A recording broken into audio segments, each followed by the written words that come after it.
वो सदगुरुदेव भगवान की जय। बहुत ही अच्छा समय अभी भाद्रपद का चल रहा है। इस भाद्रपद महीने में दो दुर्लभ संयोग बनते हैं, एक तो कृष्ण जन्माष्टमी का और एक गणेश चतुर्थी का। सदगुरुदेव भगवान हमें हमेशा ही कहा करते थे कि जीवन में अगर सिद्धाश्रम से कोई सद्गुरु तुम्हें मिल जाए तो फिर देरी मत करना, और सदगुरुदेव आशीर्वाद से उनसे एक ही प्रार्थना करना कि सदगुरुदेव, क्या हम सिद्धाश्रम में जा सकते हैं? और उनसे प्रार्थना करना बार बार कि हमें केवल और केवल एक बार आप सिद्धाश्रम के दर्शन करा दें, क्योंकि आप वहाँ के सर्वे सर्वा हैं। परमहंस योगीराज स्वामी निखेश्वरानंद महादेव और सिद्धाश्रम दोनों पे दादा गुरुदेव स्वामी सच्चिदानंद भगवान की असीम कृपा है। सदगुरुदेव ने जो हमें सिद्धाश्रम के बारे में बताया है, जितना मेरा अल्प ज्ञान है वह मैं आज आपको बताता हूँ। सदगुरुदेव भगवान हमें कहा करते थे कि विश्व में केवल सिद्धाश्रम शब्द ही एक ऐसा शब्द है जो वेद के समकालीन है। जब आर्य सभ्यता ने आँख खोली तब सिंधु नदी के किनारे वशिष्ठ जी, विश्वामित्र जी, गर्ग अत्रि कनात जी और पुलस्त्य ऋषि जी उन वैदिक ऋचाओं का घोष कर रहे थे। जो वैदिक ऋचाएँ देवताओं से संबंधित हैं, जो वैदिक ऋचाएँ प्रकृति से संबंधित हैं, और जिन वैदिक ऋचाओं के माध्यम से मानव सभ्यता की उत्पत्ति और प्रादुर्भाव हुआ, उसी मानव सभ्यता के साथ ही साथ सिद्धाश्रम शब्द का उल्लेख भी अगर आप ऋग्वेद में गौर से ध्यान से पढ़ेंगे तो आया है। ऋग्वेद भारतवर्ष का सर्वप्रथम ग्रंथ है जिसमें मानव और देवताओं का संबंध, मानव की उत्पत्ति और मानव के जीवन की पूर्णता क्या है, मानव की जीवन की आवश्यकता क्या है, और उसके बारे में चिंतन और विचार सदगुरुदेव भगवान ने हमें बताया। ऐसे ही मंत्र में ऋषि ने उद्घोष किया है, ओम पूर्णो दर्वी पराह सुपर्णाहिम प्रभः देवदम्म। ये सदगुरुदेव ने हमें बताया था।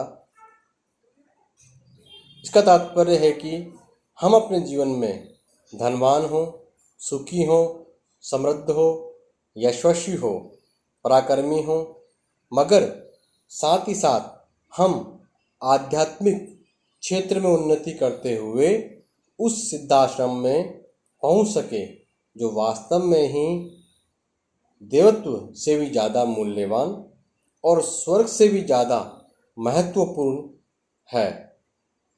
इस ऋचा के माध्यम से हम एहसास कर सकते हैं कि वास्तव में ही सिद्धाश्रम शब्द संसार का सर्वाधिक प्राचीन शब्द है, संसार का सर्वाधिक प्राचीन आश्रम है, जिसकी उत्पत्ति, जिसका चिंतन अपने आप में अचिंत्य है। और जीवन में सदगुरुदेव से आशीर्वाद लेकर आप ये साधना जरूर करें। जिस प्रकार से वेदों में कहा गया है, वेदों की उत्पत्ति नहीं हुई, वे अनादि हैं, अजन्मा हैं। ठीक उसी प्रकार से सिद्धाश्रम की स्थापना की कोई निश्चित तिथि नहीं है। वह अपने आप में अजन्मा है, अपने आप में शाश्वत है। जब पहली बार प्रकृति और मनुष्य का संपर्क व संबंध बना, तभी उस सिद्धाश्रम से भी मनुष्य का संपर्क और साहचर्य बना। क्योंकि मानव जीवन का लौकिक चिंतन, विचार और कार्य क्षेत्र यह संसार है, तो उसका परमार्थिक और आध्यात्मिक क्षेत्र भी सिद्धाश्रम है। क्योंकि सिद्धाश्रम के माध्यम से ही वह जीवन की पूर्णता प्राप्त कर सकता है। मानव जीवन जन्म से लेकर मृत्यु तक की यात्रा का केवल एक पड़ाव है। वह अपने आप में पूर्णता नहीं है। पूर्णता इस पूरे मार्ग को पार करके वहीं पहुंचने पर मिलती है जहां से मनुष्य भ्रम से अलग हुआ है। उस भ्रम से अलग होने के बाद वह कर्म को करता हुआ सही धर्म, अर्थ और काम, इन तीनों चिंतनों का विचार करता हुआ जब मोक्ष का चिंतन करता है, तब वह सिद्धाश्रम में पहुंचकर वहाँ की धरती, वहाँ की प्रकृति, वहाँ के कण कण, वहाँ की चेतना, वहाँ के स्पंदन और वहाँ के जीवों से एकाकार होता हुआ पुनः ब्रह्म में लीन हो जाता है। इस प्रक्रिया को ब्रह्मत्व प्रक्रिया सद्गुरुदेव भगवान ने बताया है। इसी ब्रह्मत्व प्रक्रिया के माध्यम से ब्राह्मण शब्द की उत्पत्ति हुई है। आगे चलकर जो ग्रंथ रचे गए हैं, आगे जाकर जो पुराण उपनिषद रचे गए हैं, उन सारे उपनिषदों को का सारभूत तथ्य केवल एक ही है। वह यह है कि जो कुछ हम इस विश्व में कर रहे हैं, धन कमा रहे हैं, काम कर रहे हैं, संतान पैदा कर रहे हैं, जीवन की पूर्णता जिसे हम अपने आप में एहसास कर रहे हैं, वह अपने आप में न्यून है, अधूरी है। जिस प्रकार से एक रास्ते से गंतव्य स्थल तक पहुंचने के बीच में विश्राम करने के लिए जो पड़ाव दिया जाता है, वैसा ही पड़ाव यह मानव जीवन है।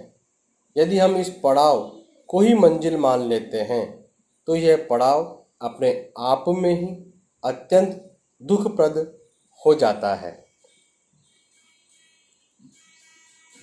पड़ाव मंजिल पाने को मान लें, यह भी दुख का ही विषय माना जाएगा। जब वह एहसास होता है कि मेरा गंतव्य स्थल नहीं था और मैं बीच में ही समाप्त हो गया। सिद्धाश्रम अपने आप में एक पवित्र स्थली है और सद्गुरुदेव स्वामी परमहंस योगीराज नित्यानंद जी के आशीर्वाद के बिना वहाँ कोई भी नहीं प्रवेश कर सकता। इसलिए मैं आपको बार बार कहता हूँ, आप सद्गुरुदेव की शरण में जाएं और एक बार उनसे, सद्गुरुदेव से प्रार्थना करके यह दीक्षा, यह साधना, यह प्रयोग अवश्य ही लें, ताकि आपका जीवन सफल हो सके, आने का उद्देश्य सफल हो सके। बाकी कल मैं बताऊंगा। मैं डॉक्टर तेजस, डॉक्टर नरेंद्र श्रीनिवाल जी का शिष्य। जय श्री महाकाल।